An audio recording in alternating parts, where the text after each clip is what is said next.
자, 37페이지까지 돌아왔습니다. 37쪽 개공사 등의 결격 사유 아주 중요한 단원입니다.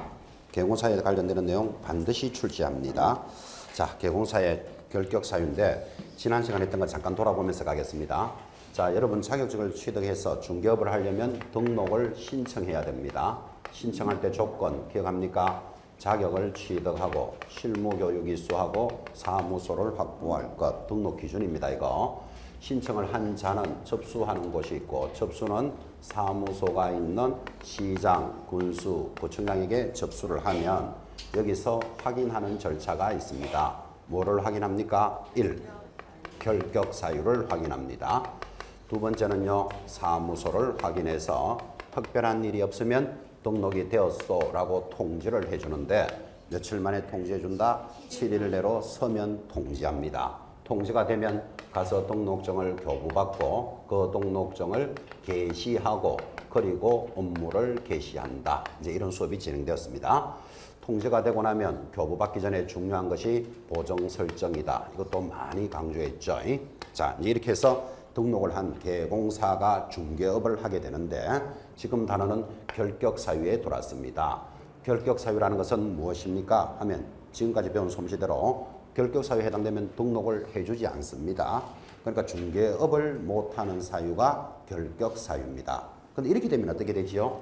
자, 확인할 때는 결격 사유가 해당 사항이 없었어요. 그러면 이 사람이 업무를 하고 있었겠죠. 업무를 하다가 나중에 결격 사유가 해당됩니다. 그러면 어떻게 되죠?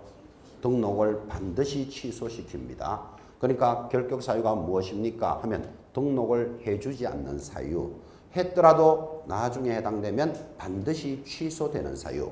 그러니까 등록을 해주지도 않고 나중에 되더라도 반드시 취소가 되니까 결격 사유는 중개업을 못하는 사유를 결격 사유라고 합니다.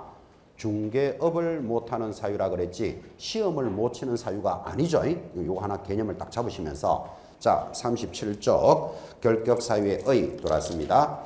자, 이 법 제10조에서는 등록 등의 결격 사유에 해당하는 자는 자, 지금부터 한번 봐봐요. 개공사도 될 수 없고 소공사, 중개보조원, 법인의 사원, 임원이 될 수 없도록 규정하고 있다. 그래서 중개업을 못하는 사유를 뭐라고 부른다? 결격 사유 이렇게 불렀습니다. 하단 결격 사유의 구체적인 내용이 나오는데 결격 사유는 무조건 출제되기 때문에 제목하고 벗어나는 법은 기억해야 됩니다. 뭐하고 뭐는 기억하라고요? 제목하고 벗어나는 법은 무조건 알아야 된다니까요. 자, 이제 출발합니다. 첫 번째 결격 사유에 해당되는 자 누구다? 미성년자 결격 사유입니다. 제목 기억하셔야 됩니다. 밑에 보면 무능력자도로서 지금 민법은 이를 제한 능력자다 그렇게 부르는데 미성년자 혼인한 미성년자나 법정 대리인의 동의를 받은 미성년자도 결격 사유이다. 그러니까 미성년자는 결격 사유인데 누굽니까? 하면 19세 미만인 자를 미성년자라고 부릅니다. 시험에 나올 때는 성년 의제를 인정한다 하면 X 이거 체크하셔야 되죠. 그래서 우리 민법은 미성년자가 혼인을 하면 성년으로 봐주지만 우리 중개사법에서는 의제를 인정하지 않습니다. 자, 그러면 미성년자는 결격 사유인데 벗어날 수 있는 방법이 뭘까요? 그렇지, 19세가 넘어야 한다. 이거를 기억해 놓으셔야 됩니다.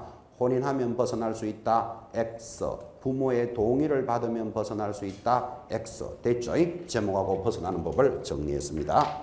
두 번째 내려가면 2번 피성년 후견인 또는 피한정 후견인은 결격 사유인데 민법은 이렇게 부르지만 아직도 우리 중개사법에서는 검치산자 뭐라고 부른다? 한정치산자는 결격 사유다 이렇게 부릅니다. 자, 피성년 후견인, 피한정 후견인 같은 말입니다. 구분해서 착하시되 검치산자 하늘 보고 하루 종일 입 벌리고 웃는 자입니다. 한정치산자는요 1시간씩 웃었다가 닫았다가 하는 자를 한정치산자라 그럽니다. 그럼 이런 사람들은 등록할 수 없다라는 데 대해서 동의하시겠죠? 그런데 나중에 중개 업무를 하다가 이렇게 되면 당연히 취소시켜야 되는 게 상식이잖아. 그죠? 자, 그러면 이 사람들이 벗어날 수 있는 방법은 뭘까요? 하니까 2번 첫째 줄 법정 대리인의 동의를 받은 피성년 후견인, 피한정 후견인도 결격 사유이다. 그러니까 후견인의 동의만 받아서 된다 안 된다? 안 된다 이 말이잖아. 그죠?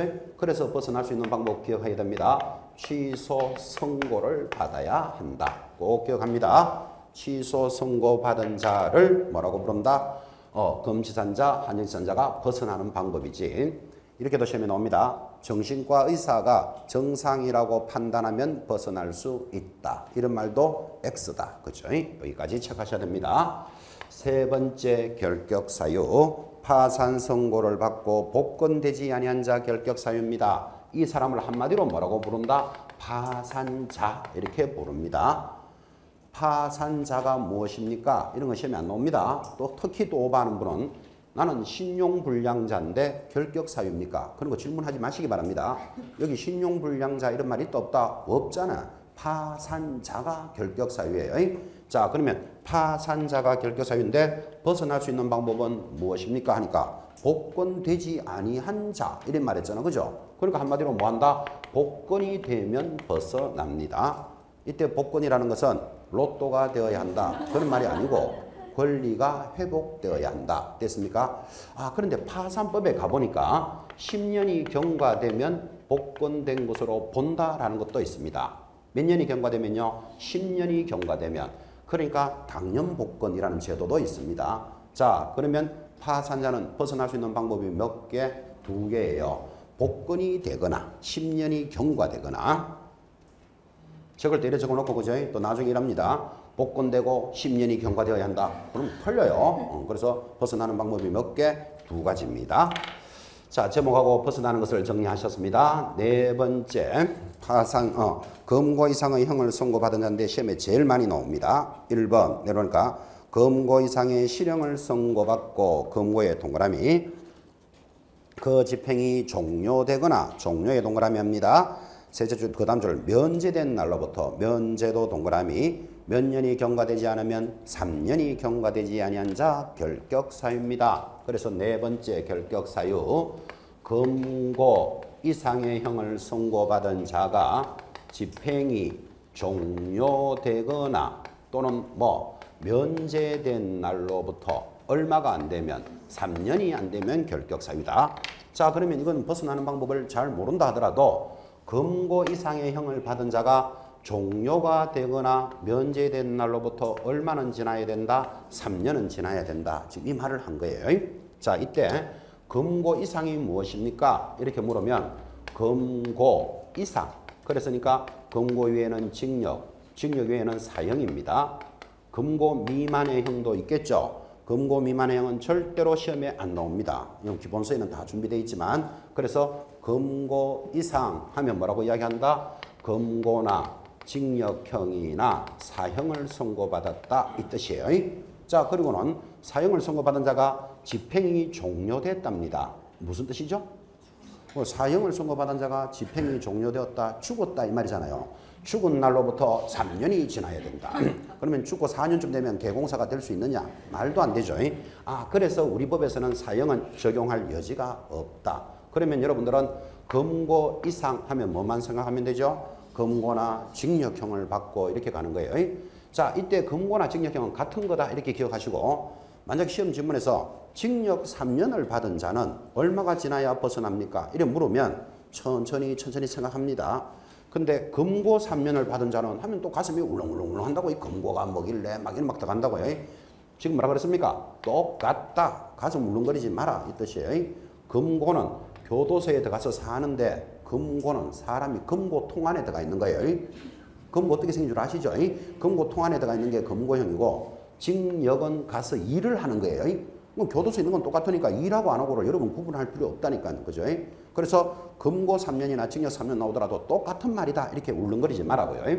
자, 그러면 금고나 징역을 받은 자가 종료된 날로부터 3년이 지나래요. 종료가 뭔데? 하니까 한 장 넘기시면 거기 상단에 종료가 첫째 줄에 뭡니까? 만기 석방된 날 요거 줄 거놔야 되죠. 종료는 뭐라고 부른다? 만기 석방된 날이다. 그죠? 그림으로 그리면 굉장히 편합니다. 한번 보시기 바랍니다. 금고나 징역은 같은 거니까 금고를 할 겁니다. 누가 금고 3년을 받았대요. 그러면 그림으로 그리면 1년, 2년, 3년 살아야 되죠. 그럼 금고 3년을 받는 자는 금고 받는 동안에 중개업 할 수 있다 없다? 상식적으로 못 하잖아요. 그러니까 금고를 받은 자는 만기 석방된 날로부터 얼마가 지나야 벗어난다? 3년이 지나라. 지금 이 말 한 거잖아요. 됐죠? 자, 그러면 여러분한테 응용할 학습을 금고 3년을 받은 날로부터는 얼마가 지나야 됩니까? 6년 이래 대답하면 이제 단어를 알아들었는 거예요. 만기 석방된 날이 무슨 날이다? 종료된 날이에요. 두 번째 종료되는 거 한번 봅시다. 교재 2번 종료된 것으로 보는 경우에 가석방을 받고 가석방 밑줄 딱 꺼놓고 잔여기간이 종료된 경우로서 잔여기간이 종료된 날로부터 3년이 지나야 된다. 우리말로 하면 가석방이 완성된 날이다. 이제 이런 뜻인데 또 이겁니다. 누가 금고 3년을 받았습니다. 그러면 교도소에서 살고 있겠죠. 그런데 2년쯤 살다가 보니까 가석방이 되었어요. 가석방이라는 말은 가짜로 석방되었다. 그 뜻이에요. 가석방이 뭐라고요? 가짜로 석방되었다고. 왜 가짜로 석방시켰는가 하면 이 사람은 2년을 살다 보니까 성적이 우수해. 그러면 밖에 내놔도 사고 안 내겠다라는 전자의 가석방이라는 제도가 있고, 요거는 가짜로 석방됐으니까 나머지는 어디서 살아라? 집에서 살아라 이 뜻이에요. 자, 여러분 입장에서는 살던 데서 계속 사는 게 좋겠다? 집에서 사는 게 좋겠다? 그것도 한번 살아봐야 알아요. 하여튼 집에서 사는 게 훨씬 낫겠죠. 그러면 가석방이 된 자는 가짜로 석방됐으니까 잔여기간 나머지는 어디서 살아야 된다? 집에서 살고 그날로부터 3년이 지나야 되니까 만기 석방되는 날하고 같잖아요. 이게. 그죠? 그래서 우리는 이것을 가석방이 완성된 날로부터 얼마가 지나야 된다? 3년이 지나라. 지금 그 말 하는 거예요. 종료된 경우 몇 군데? 2군데. 만기 석방이나 가석방 완성된 날. 이것도 응용학습 한번 해봅시다. 누가 금고 3년을 받았습니다. 2년을 복역하고 가석방이 되었다. 가석방 된 날로부터 얼마가 지나야 된다? 그렇지. 4년 이래 돼야죠. 집에서 나머지는 살고 3년 지나야 되는 거예요. 자, 그러면 이런 문제 나왔죠. 가석방된 자는 3년이 지나면 벗어날 수 있다. OX.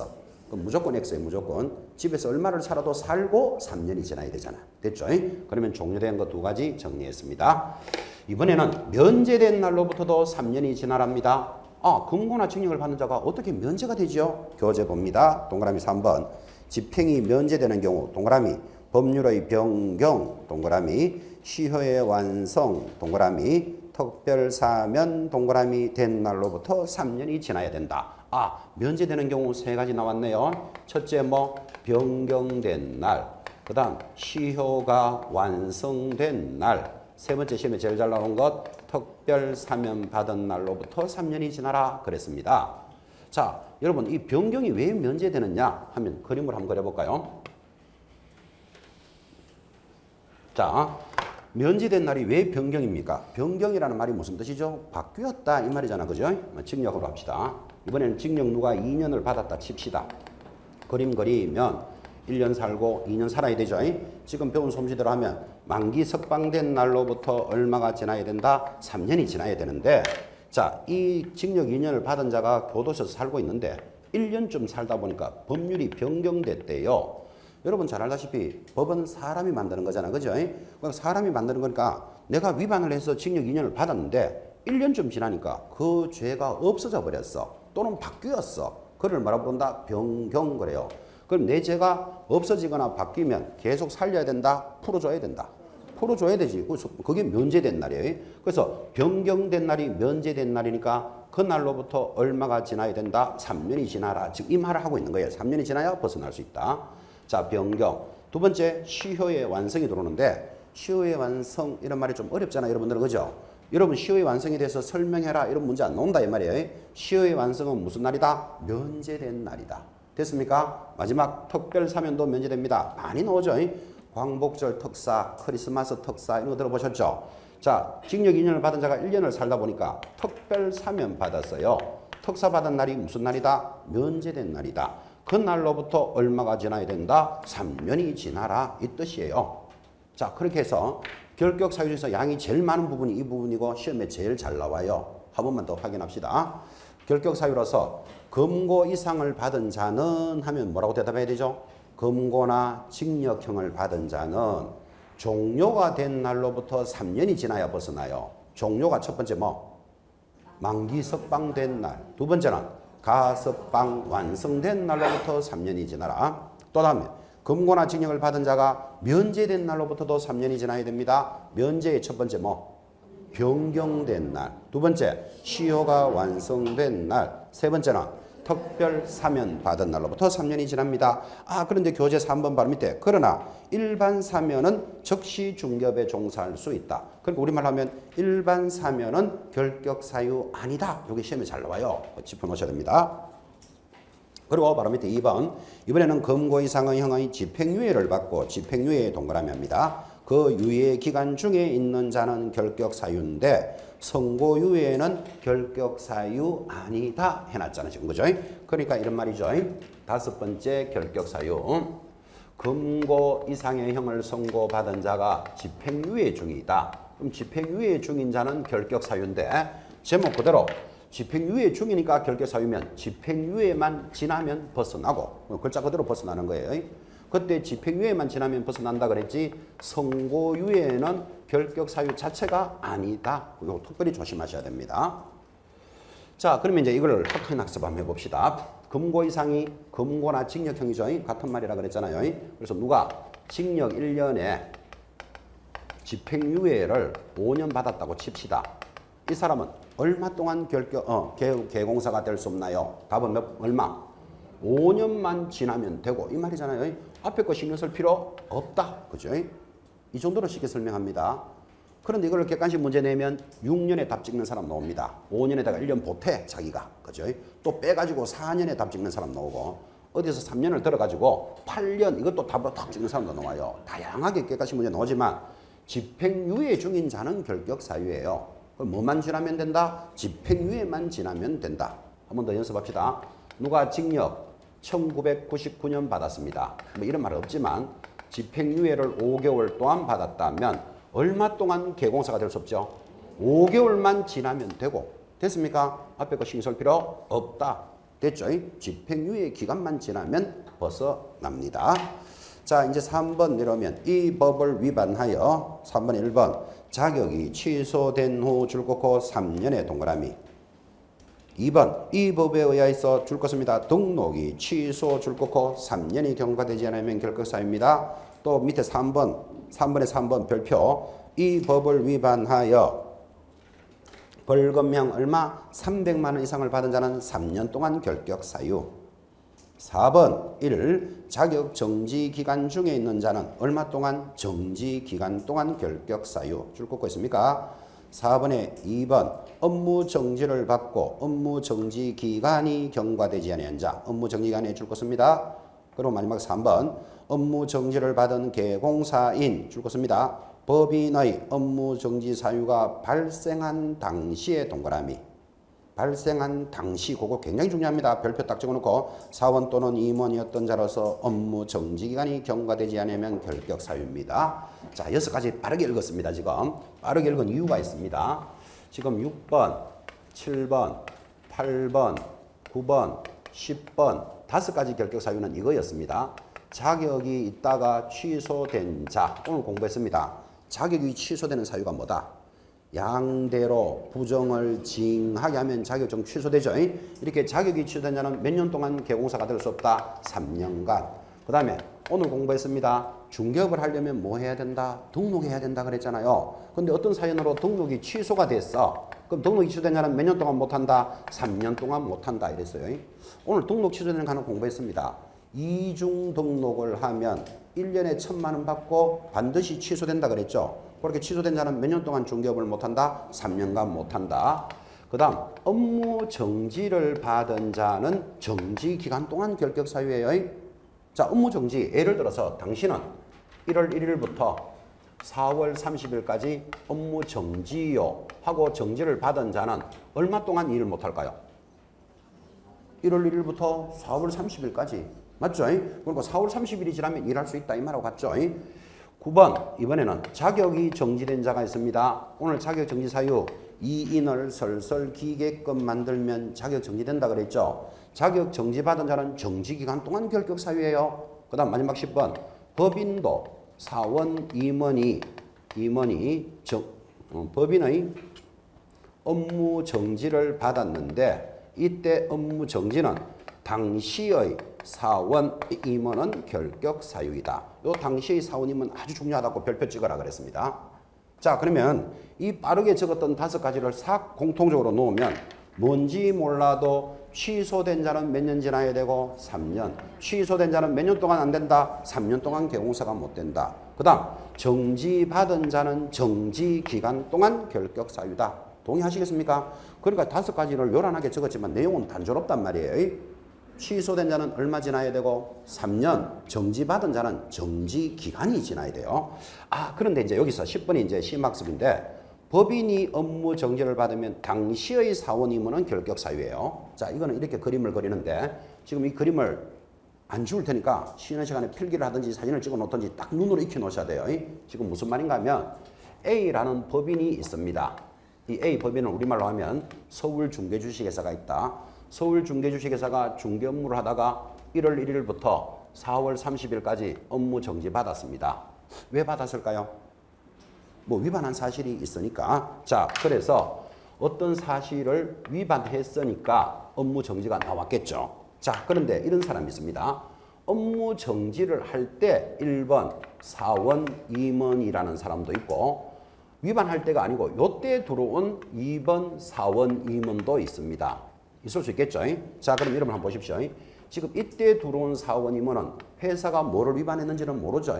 그런데 일하다 보니까 업무 정지가 딱 걸렸어. 그럼 일하지 마라 이 말이잖아. 그죠? 그럼 일하지 마라 하니까 나는 먹고 살기 위해서 사표 내겠다. 된다 안 된다? 정신 차리고 대답해요. 사표 내면 된다 안 된다? 되죠. 사표 내는데 말릴 사람 아무도 없잖아요. 사표를 내고는 나가서 나는 등록하고 일하겠다. 됩니다. 이 사람은 결격 사유가 아니기 때문에.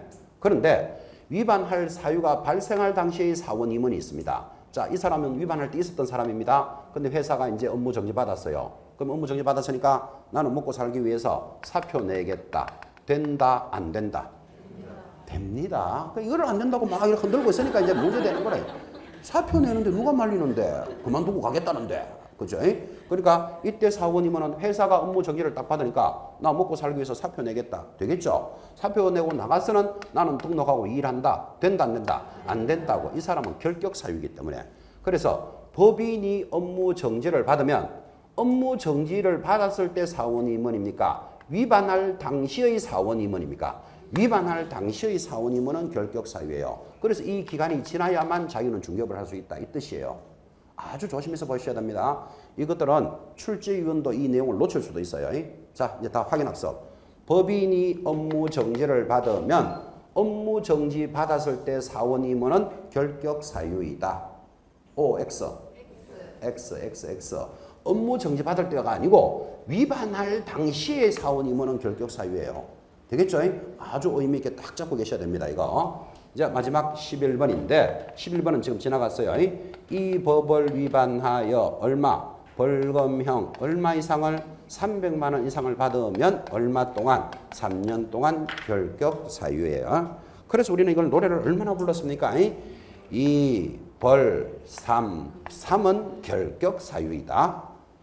이 벌 삼 노래를 이렇게 부르는데도 수업 끝나고 집에 가면서 저 벌 삼 이러고 가는 사람 있어요. 하여튼 그지? 반드시 노래 제목이 뭐다? 이 벌 삼이에요. 이 법을 위반해야 돼. 그죠? 이 법이 무슨 법이죠? 공인중개사법입니다. 그러니까 시험에 변호사법을 위반하여 벌금 300만 원을 받으면 결격 사유를 구성한다. OX. X 변호사법 위반 이런 거 해당 사항 없다니까요. 이 벌 삼이에요. 이게 법이 바뀌기 전에 이랬어요. 300만 원을 빠지고 이 법을 위반해서 벌금 받으면 3년 동안 결격 사유였어요. 그때는 노래 제목이 이 벌 삼은 결격 사유다 이런 노래를 불렀다고요. 그럼 그때는 벌금 10만 원만 받아도 3년 동안 일 못해. 근데 지금 이거를 뭘로 바꿔놨다? 300만 원 이상을 받아야만 결격 사유예요. 결격 사유가 강화되었다, 완화되었다. 완화되어 있기 때문에 이걸 알고 계셔야 돼요. 노래 제목이 뭐라고요? 이 벌 삼은 결격 사유. 마지막 12번입니다. 자, 12번 결사유. 제가 지금 1번부터 12번 이렇게 적은 건 법 조문대로 적은 거예요. 12, 뭐 조문하고 관계없지만 여러분들은 교재는 5번. 법인의 사원 또는 임원 중 위 1번에서 4번에 해당되는 자가 있는 자는 법인은 결격 사유이다. 자, 보세요. 법인에 사원만 나오면 이건 자동으로 임원이에요. 사원 임원이 1번부터 11번에 하나라도 해당되면 법인은 결격 사유입니다. 1번이 뭐죠? 1번이 미성년자. 11번이 뭐죠? 이벌삼삼. 이게 결격사유잖아요. 결격사유 해당되는 자가 하나라도 있으면 법에는 결격사유예요. 자, 그런데 여러분들 너무나 잘 알다시피 아까도 보셨지만 사장, 전무, 부장, 이상 이렇게 해서 사원, 임원이 5명도 있고 10명도 있을 수도 있는데 한 사람이 해당된다고 법인을 문 닫아라 이러면 좀 억울하잖아요. 그래서 벗어날 수 있는 방법이 뭐다? 2개월 내로 그 사유를 해소하면 벗어난다. 해소한다는 뜻이 무슨 뜻이죠? 해소한다는 말 자른다는 좀 심하고 표현이. 그 사람을 교체하면, 그죠? 아따 자르기는 또 멀잖아요. 그죠? 그래서 2개월 내로 어떻게 하면 자르면 벗어나고 지금 이렇게 이야기하는 거예요. 해소하면 벗어난다. 자, 그래서 결격사유 모두 몇 가지를 정리했다? 12가지를 정리했습니다. 자, 교재 오른쪽에 효과도 나타나지만 이거 암기표에 당연히 안 들어갈 수가 없거든. 그죠? 암기표 31번 봅니다. 자, 지금 여러분들이 수업한 내용이 31번 암기표에 결격사유자 나타났죠? 자, 쭉 나타났으니까 그대로 체크하시면서 제일 밑에 내려가면 줄거야 되죠? 이 결격사유라도 뭐는 가능하다. 자격시험에 응시할 수는 있다. 내내 했잖아요. 검지산자, 한정산자, 형을 받은 자, 교도소에 지금 살고 있는 자도 시험에 응시할 수는 있어요. 누구라도 응시할 수 있기 때문에.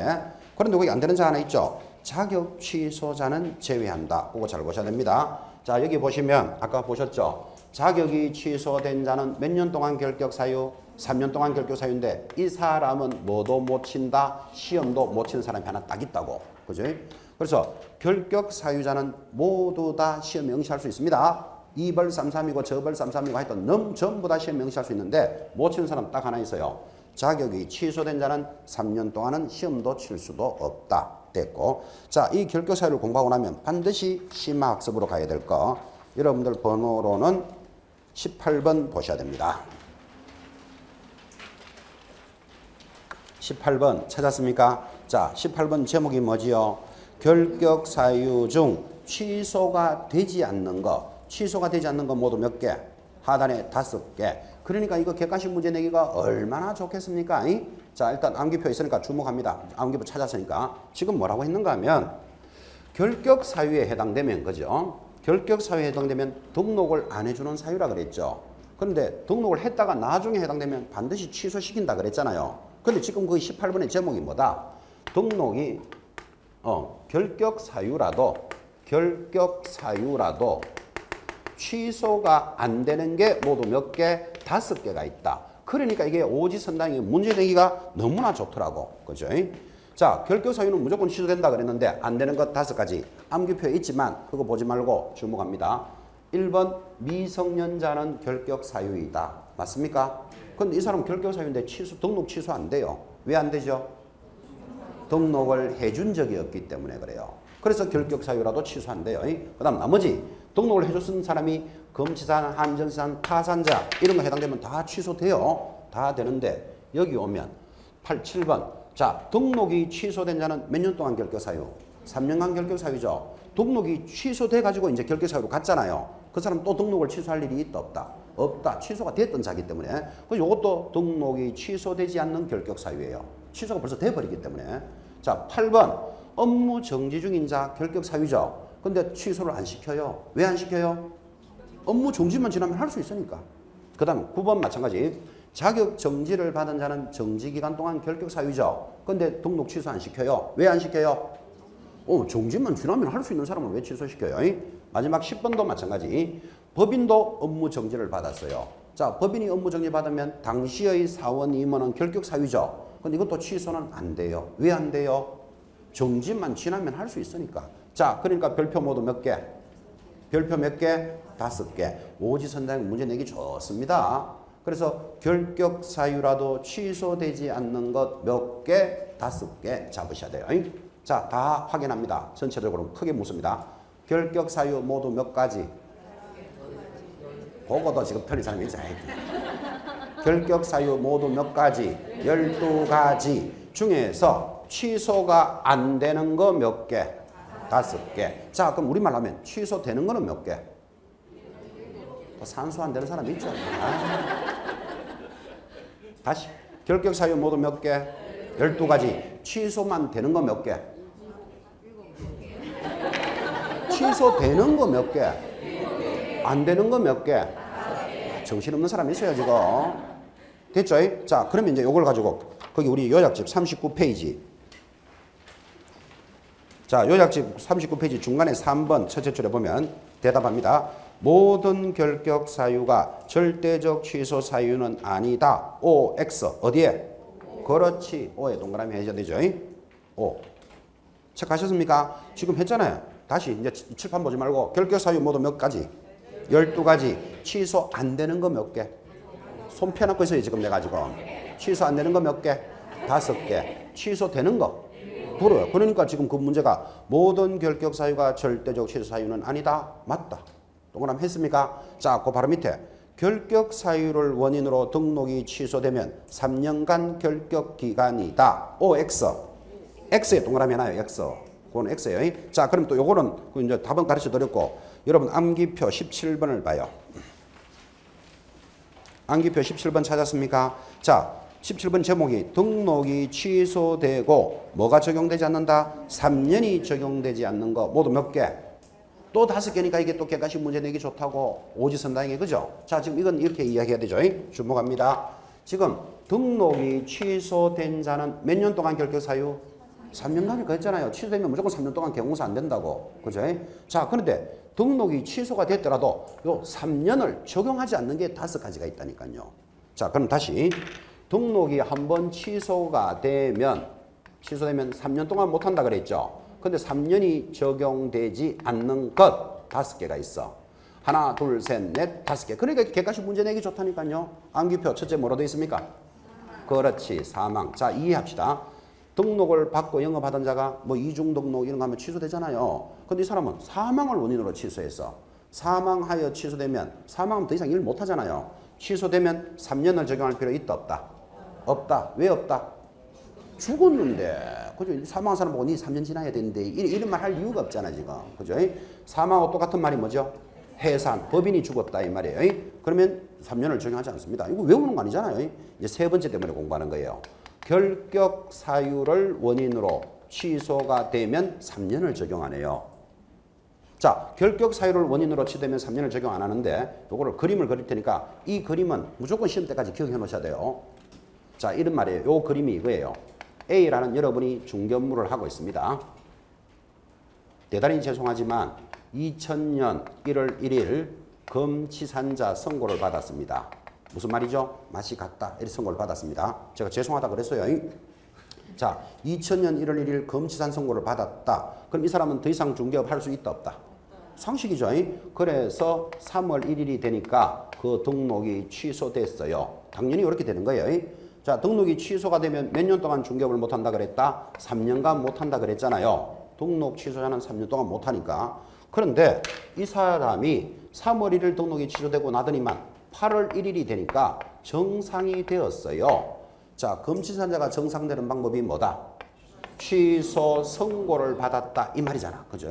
자, 그러면 여러분이 법을 만드는 입법자라면 이 A가 검치산을 원인으로 등록이 취소되고 8월 1일이 되니까 정상이 되었어요. 그러면 정상이 됐을 때부터 일하게 해주겠다. 1번.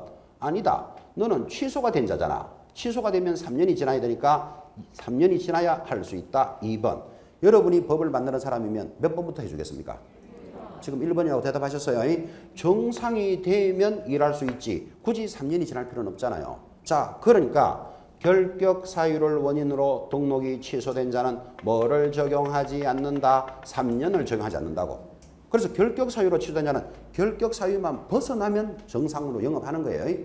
그러니까 봐요. 결격 사유를 원인으로 취소된 자는 3년을 적용하지 않는다. 그죠? 이 그림 무조건 기억해 놓으셔야 됩니다. 자, 다시 이렇게 이해해야 되죠. 지금 검치산자가 2000년 1일 선고를 받았고 등록은 취소했는데 5년이 지나서 정상이 되었어요. 그럼 이 사람은 취소된 자는 3년만 지나라고 3년만 지나서 할 수 있다. 정상이 되는 5년부터 해야 된다. 정상이 되는 5년부터 해야 되잖아. 그러니까 결격 사유는 3년을 적용한다 안 한다? 안 한다 이 말이에요. 다시 묻습니다. 결격 사유자는 얼마가 지나야 벗어날 수 있다? 정상이 되어야 된다. 됐습니까? 다시 여기 보면 파산자는 결격 사유죠. 자, 이 파산자가 결격사유면 취소된다니까요. 그럼 이 사람은 언제 벗어날 수 있습니까? 복권이 되어야 되지. 3년이 지나라, 5년이 지나라 이런 말은 없잖아요, 지금. 느낌 옵니까, 지금? 그래서 결격 사유를 원인으로 취소된 자는 몇 년을 적용하지 않는다? 3년을 적용하지 않습니다. 그 다음 등록 기준이 미달되어 취소된 자도 3년을 적용하지 않습니다. 자, 등록 기준 오늘 들으셨죠? 개인이 등록할 때는 자격을 취득하고 실무교육 이수하고 사무소를 확보하고 이게 기준이잖아요. 그럼 이 기준이 맞았으니까 등록을 해줬겠죠. 근데 한 달쯤 지나다 보니까 이 사무소가 무허가 건물로 판단됐어. 그러면 사무소가 조건이 안 맞다 이 말이잖아요. 그럼 어떻게 된다? 등록이 취소되겠죠. 자, 그러면 그렇게 등록이 기준이 미달되어 취소된 자는 3년을 적용한다. 기준만 채우면 일하게 해준다. 기준만 채우면 일하게 해준다고. 그래서 등록이 취소가 됐더라도 3년을 적용하지 않는 것, 등록 기준 미달도 3년을 적용 안 해요. 기준만 채우면 일하게 해주겠다. 마지막 공정거래법을 위반하여 취소된 자도 3년을 적용 안 하는데 이 공정거래법은 이 법이 아니잖아 이게. 이 법이 아니기 때문에 이거는 3년을 적용 안 해요. 근데 요거는 시험에서 잘 안 나오니까 요 네 가지를 꼭 기억해 놓으셔야 돼요. 기억하라고 암기표에 연결을 해놨어요. 자, 지금 암기표 오늘 받는 순서가 이렇잖아요. 기본 수업을 했고 그 다음에 결격 사유 암기표 있다 그랬죠. 그거 딱 공부하시고는 바로 옆에 딱 넘어갈 때 18번으로 딱 넘어간다고요. 18번이 뭐였죠? 결격 사유 중 취소가 안 되는 것 모두 몇 개? 5개. 자, 그 다음에 17번으로 넘어가면 취소가 됐더라도 3년을 적용하지 않는 것이 3번에 포인트가 있다고. 결격 사유는 3년을 적용하지 않는다. 자, 그러면 결격 사유는 3년을 적용하지 않으면 몇 년을 적용합니까? 그렇지. 결격 사유를 벗어나야 되는 거지. 그냥 결격 사유를 벗어나는 거지. 1년, 2년, 3년하고 관계없잖아요. 자, 그러면 다시 교재 39페이지. 39페이지 찾았나요? 39페이지 역시 3번의 두 번째 문제. 이제 아까는 내가 답을 가르쳐 드렸지만 결격 사유를 원인으로 등록이 취소된 자는 3년 동안 결격 기간이다. OX. 이거는 X에 동그라미 하셨잖아요. 그죠? 그 두 문제 이해하시면서 지금 필기했던 내용이 밑에 교재에 필기 다 해놨어요. 4번, 5번에. 됐죠? 그죠? 그러니까 막 정신을 따라가지 말고 이 요약집에 있는 결격 사유 정도의 내용은 익혀 놓으셔야 돼요. 이 심학습이에요. 자, 조금만 더 하고 마칠 겁니다. 한 장 넘기면 40페이지. 중개업무편에서 첫 번째 고용인에 관련되는 내용까지는 오늘 마무리를 합니다. 자, 이제 등록이 되면 누구하고 일을 하는가 하면 개공사는 고용인하고 일을 합니다. 이거 지우지 말라고 그랬으니까 할 수 없이 좀 이렇게 적어야 되겠다. 그죠? 자, 고용인하고 일을 하게 되는데 여러분들은 고용인 하면 저절로 두 사람을 기억하셔야 돼요. 첫째 누구? 자격증이 있으면 소속 공인중개사를, 없으면요 중개보조원을 고용인이라고 불러요. 우리말로 하면 직원이에요, 직원. 그러니까 개공사들은 누구하고 일을 하게 된다? 고용인하고 일을 하니까 고용인의 법률적인 관계가 지금 준비되어 있습니다. 자, 이론으로 알아야 될 거. 이런 고용인은 고용을 하여야 한다, 할 수 있다, 할 수 있다. 할 수 있다를 우리는 뭐라 부른다? 임의적 사항. 그러니까 고용은 해도 되고 안 해도 된다를 기억해 놓으셔야 됩니다. 그럼 이 말은 할 수 있다라는 말은 뭐다? 숫자에 대한 제한이 없다 이 말이에요. 자, 그러면 숫자에 대한 제한이 없다까지 전달을 했기 때문에 소속 공인중개사를 2명 이상 고용하여야 한다. OX. 무조건 했으면 아시겠죠? 한 명도 없어도 되고 100명을 고용해도 됩니다. 고용관계는 무조건 무슨 사항? 임의적 사항. 숫자에 제한 없다. 자, 두 번째 체크하실 것. 자, 이런 고용인에 관련되는 내용으로서는 고용하면 고용했다고 신고해야 되고 고용관계가 종료되면 종료했다고 신고하라고 법에 되어 있어요. 이거 시험에 잘 나와요. 고용신고 언제까지 해야 된다? 업무 개시 전까지 합니다. 고용관계가 종료되면 언제까지 한다? 10일 내로 신고해야 되고 이것을 위반하게 되면 6월에 업무 정지 사유예요. 그 시험에 잘 나와요. 그래서 고용관계 종료되면 10일 내로 고용하면 업무 개시 전까지 신고하는데 위반하면 6월에 업무 정지 사유입니다. 약간 여담으로 돌아가서 밖으로 지금 현장에 나가보면 소공사나 중개보조원을 고용하면 신고 잘 할까요? 안 할까요?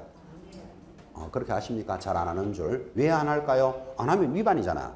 위반하면 6월에 업무 정지 나와요. 근데 왜 잘 안 할까요?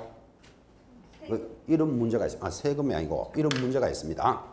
우리나라에 있는 사회법에는 그죠? 직원이 채용이 딱 되면 4대 보험에 가입하라 이래 돼 있어요. 4대 보험이 국민연금, 의료보험, 고용보험, 산재보험 이게 4가지일 거예요. 자, 이런 4대 보험을 가입하는데 4대 보험을 가입할 때는 종업원이 50% 내고 사장이 50% 내줘야 돼요. 그러니까 사장 내주고 싶다, 안 내주고 싶다. 안 내고 싶어. 그러니까 고용신고 안 하고 싶고, 그 다음에 저 직원도 안 하고 싶어. 왜 그러냐 하면 나는 집에서 의료보험 더 가는데 또 여기 중개보조인에 소공이 됐다고 또 의료보험 낸다는 건 이중으로 내는 기분 들잖아요. 그러니까 들어오는 사람도 신고 안 하고 싶고 사장도 신고 안 하고 싶어서 잘 안 한다고. 그래서 지금 아까 좀 전에 현장에 잘 신고할까요 안 할까요 하니까 안 합니다라는 이유는 그것 때문에 그래요. 이게 이제 법이 잘못 만들어진 거예요. 이 사회법하고 우리 중개사법이 충돌하는 거예요. 여러분 알다시피 소공사가 들어왔다고 한 달 만에 바로 생산이 발생한다 안 한다. 발생할 수도 있고 안 할 수도 있는데 네 의료보험료 50% 내라 그래 봐요. 좋아하는가 안 좋아하는가. 그래서 이래저래 잘 신고를 안 해요. 근데 그러다가 적발되면 어떻게 된다? 6월에 업무 정지 받아요. 그래서 등록관청에서도 이게 법이 충돌된다는 걸 안다고 알기 때문에 예민하게 이렇게 점검은 잘 안 하는데 만약에 중개사무소에서 어떤 민원이 들어왔다. 뭐 무슨 사고가 들어왔다. 그러면 그때 가서 고용신고하는 거 확인합니다. 걸리면 어떻게 된다? 업무 정지 딱 준비하고 있어야 됩니다. 그러니까 평소에는 잘 체크를 안 해요. 이게 충돌된다는 걸 알거든.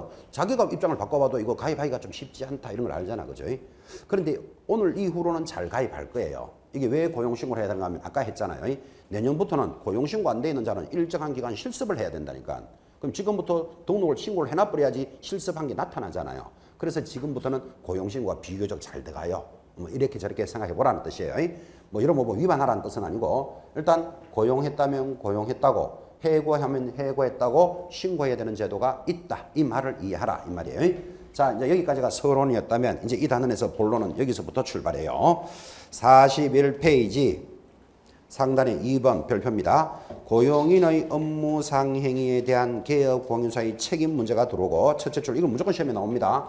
이 파트에서 만약에 시험에 안 나오면 그만이지만 나오면 이걸 빼고 문제를 물을 수가 없어요. 그래서 개공사가 고용한 소공사 또는 중개보조원의 무슨 행위는 업무상 행위는 업무상의 동그라미 빠지면 틀립니다. 그를 고용한 개공사의 행위로 본다. 본다의 동그라미. 이 본다를 다른 말로 뭐라 부른다? 간주조항, 간주규정이다. 그랬습니다. 자, 다시 한번 적어봅시다. 무조건 출제한다고 예고했고 세 번째, 지금 고용인에 관해서는 할 수 있는 사항이고 고용신고해야 된다. 이게 준비됐다면 이런 고용인의 업무상 행위는 업무상이라는 말 빠지면 틀립니다. 업무상 행위는 누가 한 것으로 본다? 개공사의 행위로 본다. 이랬습니다. 자, 이때 개공사의 행위로 보는데 본다를 다른 말로 뭐라 그런다? 간주조항이다. 똑같다. 이 말이 이꼴이라는 뜻이에요. 근데 이 본다를 시험에서 설정 개공사의 행위로 추정한다. 이렇게 들어오면 X다. 이거까지 표시해 놓으셔야 됩니다. 추정이라는 말은 반대의 증거를 제시하면 번복해 주는 게 추정입니다. 추정이 뭐라고요?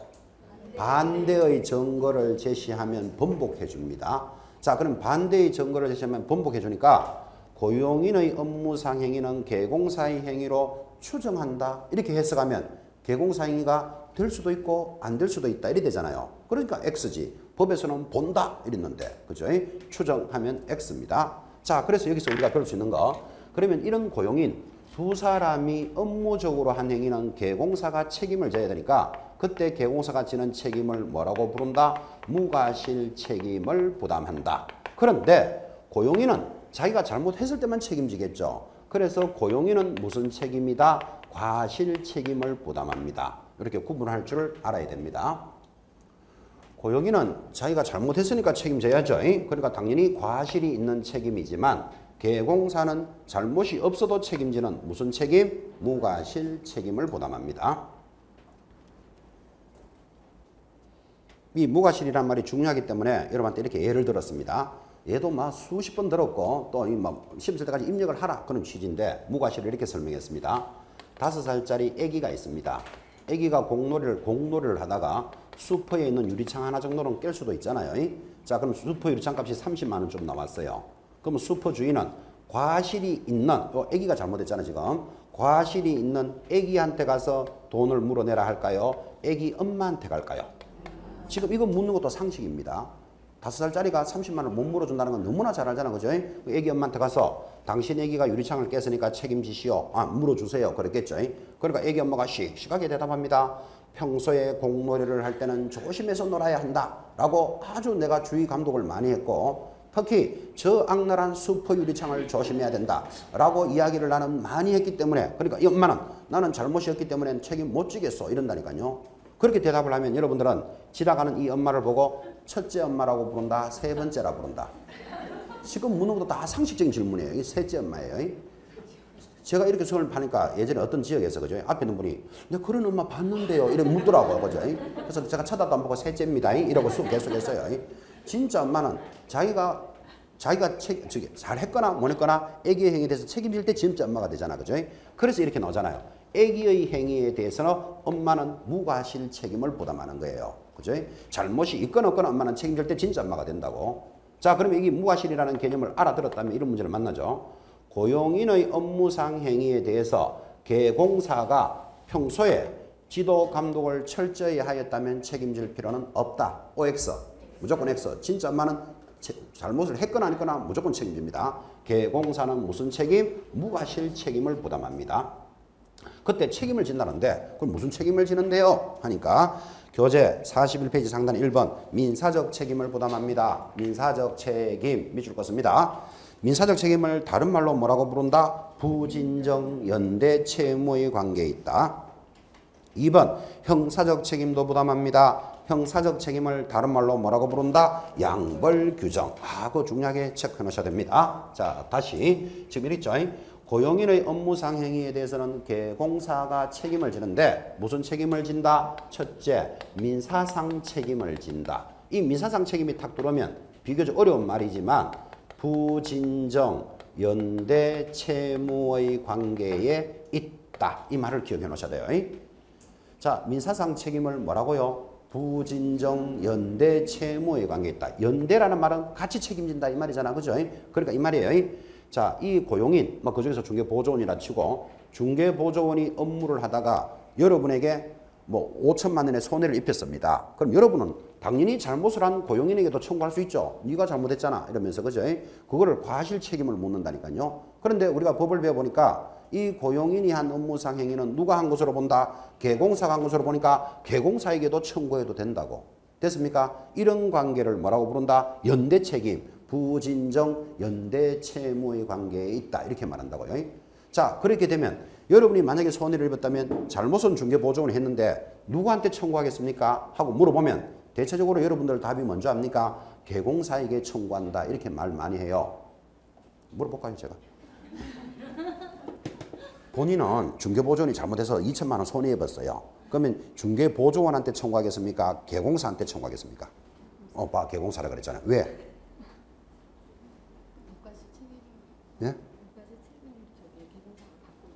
어차피 개공사가 같이 책임져야 되니까 그래 대답하셔도 되고 한번 물어봅시다. 본인은 손해를 입었다. 그럼 제가 중개보조원이 잘못해서 손해 입으면 잘못을 한 사람에게 책임을 물을까요? 개공사한테 물을까요? 둘 다를 물어요. 둘 다를 물어도 돼. 그죠? 그게 부진정 연대 채무니까 둘 다를 물어도 돼요. 당연하죠. 누구한테만 물어라 이런 법은 없잖아요. 또 너무 세게 나왔어요. 둘 다. 한 번 더. 본인은 2천만 원의 손해를 입었어. 소공이 잘못해가지고. 그럼 2천만 원 손해보면 잘못이 있는 소공에게 책임을 묻는다. 개공사에게 책임을 묻는다. 개공사라고 했어요. 왜? 개공사가 돈이 더 많을 것 같으니까. 듣는 소공사 섭섭한 사람 많습니다. 소공사도 돈 많은 사람 있습니다. 근데 여러분 지금 잠깐 물었지만 대체적으로 누구한테 묻는다? 잘못은 소공이 했는데도 개공사한테 묻는다 그러잖아요. 물을 수 있다 없다? 있어. 그거를 부진정 연대 채무라 그랬잖아. 둘 다 물어도 돼. 잘못이 있는 사람은 당연히 물을 수 있고 개공사에게도 물을 수 있어요. 자, 왜 되도록 개공사에게 묻습니까? 하면 주로 개공사 이름으로 업무 보정이 설정돼 있잖아요. 그죠? 그 대체적으로 개공사한테 묻지. 개공사가 돈이 많으니까요. 그렇진 않아요. 소공사도 돈 많은 사람 많아요. 하여튼. 자, 그러면 이렇게 되잖아. 잘못은 누가 했다? 고용인이 했는데 이 개공사에게 잘못을 책임을 물으면 개공사는 책임져야 된다 그랬죠. 자기가 한 것으로 보기 때문에. 그리고는 책임을 지고는 네가 잘못을 하고 물어주기는 내가 물어줬으니까 반드시 뭐를 청구한다? 구상권을 청구할 수 있습니다. 구상권이라는 말은 잘못은 네가 하고 물어주기는 내가 물어줬다. 그죠? 그러니까 내 나라를 구상권을 청구한다. 이런 뜻이에요. 이 구상권을 청구해야만 고용인이 업무를 할 때 책임지고 하는 거예요. 여러분 한번 보세요. 구상권을 청구 안 한다면 이 고용인하고 의뢰인하고 손님이 짜는 거예요.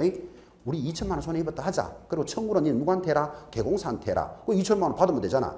이렇게 해갖고는 역선택이 일어난다고. 선택의 반대말이 역선택이에요. 범죄를 할 수 있기 때문에 반드시 뭐를 청구하도록 해놔야 된다? 구상권을 청구하도록 해야 이 사람이 책임 있는 일을 한다고. 되겠죠? 그래서 민사상 책임에는 뭐가 있다? 구상권을 청구한다. 자, 두 번째 책임을 지는 데는 무슨 책임을 진다? 형사상 책임도 부담한다. 그랬단 말이에요. 형사상 책임이 탁 들어오면 자동으로 제목이 뭐다? 양벌규정. 이거 기억하셔야 된다. 그죠? 그럼 양벌규정이라는 말은 둘 다를 처벌하는 규정이다. 둘 다를 어떻게 처벌하는데 하니까 이 소공이나 중개보조원이 잘못을 하다가 징역이나 벌금형이 해당되는 범죄가 있다면 그것은 누가 한 것으로 본다? 개공사가 한 것으로 보니까 개공사에게는 뭐를 부과한다? 벌금형을 부과하니까 우리는 이것을 형사상 책임이다. 이렇게 말합니다. 벌금형도 형사처벌입니다. 근데 여러분들은 지금 가끔 가다가 과태료하고 막 섞여요. 그런데 내가 주차 위반해가지고 5만 원 벌금 냈다 이러잖아요. 신호 위반해가지고 5만 원짜리 벌금 끊겼다. 말은 그래 하지만 그거는 벌금이 아닙니다. 그거는 뭐다? 과태료예요. 과태료는 내면 끝이에요. 행정 질서를 어긴 법이기 때문에. 근데 벌금을 받았다 하면 전과 줘야 됩니다. 호적에 올라간다 이렇게 기억하셔야 돼요. 그 벌금은 함부로 움직이는 거 아니라고. 이건 벌금 형벌이라 형벌. 그죠? 그러니까 형사상 처벌로서 고용인이 징역이나 벌금에 해당되면 그 행위가 개공사가 한 것으로 보기 때문에 개공사에는 징역을 부과한다, 벌금형을 부과한다. 벌금형이 부과됩니다. 그래서 둘 다 처벌되니까 이거를 뭐라고 부른다? 양벌규정이다. 그럼 여러분들은 이런 수업을 탁 듣는 순간 앞으로 등록을 해서 개공사가 되면 고용인을 잘 관리해야 된다. 이것도 배우셔야 되는 거라. 그죠? 자, 그런데 조심할 거. 이렇게 개공사가 벌금을 내고 나면 야, 잘못은 네가 하고 나도 벌금 500만 원 냈다. 이래 되잖아. 그죠? 그래서 구상권을 청구할 수 있다 하면 틀려요. 그래서 여기는 구상권이 없음을 조심하셔야 돼요. 형사적 처벌에는 뭐가 없다? 구상권이라는 말이 없다. 그러니까 한 번은 구상권이 있다가 한 번은 없으니까 그거 딱 구분하고 체크하셔야 됩니다. 형사상 처벌에는 원리적으로 구상권을 청구 못해요. 지금 법에 이래 돼 있잖아. 그죠? 징역이나 벌금을 받으면 개공사에게는 벌금형을 부과한다. 이렇게 돼 있지만 만약에 법을 징역이나 벌금을 받았을 때 개공사도 징역을 받는다. 그러면 개공사가 니 때문에 나도 징역 6개월 살았잖아. 그죠? 니는 우리 집에 와서 3개월 동안 땅에 묻혀 있어라. 지금 이런 말 하면 안 된다고. 그 형사적 처벌에는 뭐가 없다? 구상권이 없습니다. 민사상 처벌에만 구상권이 있다. 그 구분해서 교재 읽어 놓으셔야 됩니다. 자, 그래서 오늘 수업은 여러분들 고용인 관계까지 정리했습니다. 이 고용인 문제도 딱 한 문제거리 딱 됩니다. 그래서 등록을 한 개공사는 누구하고 일을 하게 된다? 고용인하고 일하잖아요. 그때 고용인의 업무적인 관계, 신고해야 될 사항, 책임의 문제를 논한 거예요. 한 문제. 이제 다음 주 수업 한번 보십시오. 42페이지 업무의 범위가 나타났는데 이제 이런 개공사의 업무 범위도 알았으니까 이제 개공사들은 어떤 지역에서 어떻게 업무를 할 수 있느냐라는 단원으로 출발할 겁니다. 아주 재미있는 단원이 준비되어 있습니다. 다음 주에 업무의 범위부터 체크하겠습니다. 수고하셨습니다.